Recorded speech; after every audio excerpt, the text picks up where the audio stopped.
Do you recommend that they get an inspection on a new construction home? Because oftentimes I hear people think that if it's new, it means that everything's perfect and no inspection is needed. Yes, you need an inspection for a new construction. I had lately new constructions that are built so bad. Sometimes older buildings, they look better, have less deficiencies in the report and so on rather than this. But I would still do an inspection. Let's say average is about $450. And you are investing, let's say $500,000-$600,000 in a house. Even if we don't find anything really alarming or something like this, you can sleep well after that. Right, it's just giving you peace of mind. Peace of mind. Sometimes I find things that builders shouldn't be missing. You have so many guys who can go and check afterwards. I can give you a very simple example that sometimes we cannot inspect. They have limitations, like you cannot climb the roof, you cannot do this. I had a client who actually closed the property and then he called me for the inspection. Because you still have that 12 months, right, warranty from the builder. And even if you don't do inspection in the beginning of the purchase, it's very important to do at least an 11-month inspection so the builder could fix it before you go on your own. When you come to a new construction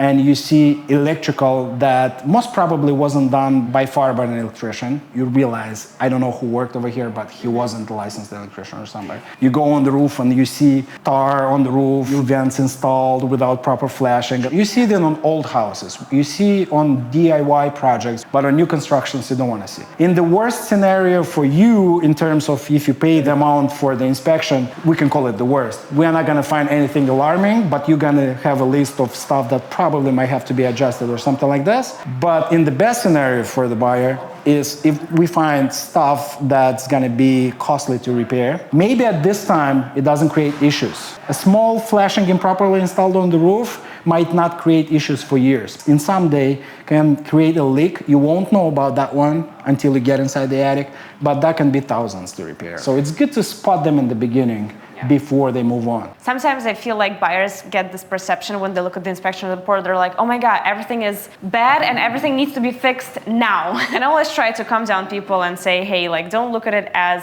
if everything needs to be fixed tomorrow. Take it as like a guide for the next X years of your home ownership. There will be some things that are more time sensitive, but the rest might wait a year or two, or maybe you just need to monitor them and see if anything changes there. I tell people all the time, remember one rule. Everything is fixable. It depends how much it's going to cost and how much time you need to do for this. We cannot give costs, how much it for the repairs and so on. But at the same time, we realize there are different people with different levels of importance. For somebody, a simple electrical outlet is going to be critical. And for other people, a failing foundation won't be a problem. They can fix it right away because they have somebody who can fix it. Or they're getting a good deal on the house. A good deal, and even if they fix it, they spend the money, they still have a gap. So every single scenario is different. The point is that everything is fixable. Don't get scared. That's why I encourage everyone, come to the inspection. At the end of the inspection, I'll go through the findings, and in the report, you're going to see a ton of others. There is no perfect house. Never was. Even new construction will have a list that has to be corrected, has to be fixed. So that's why don't expect perfect house. Inspector will just show you what's actually not perfect and has to be fixed or adjusted. And there are a lot of things, as you said, that can be fixed in a year, in 2 or 3. And there are a lot of things that probably had to be fixed yesterday. So that's why it's good for you to know.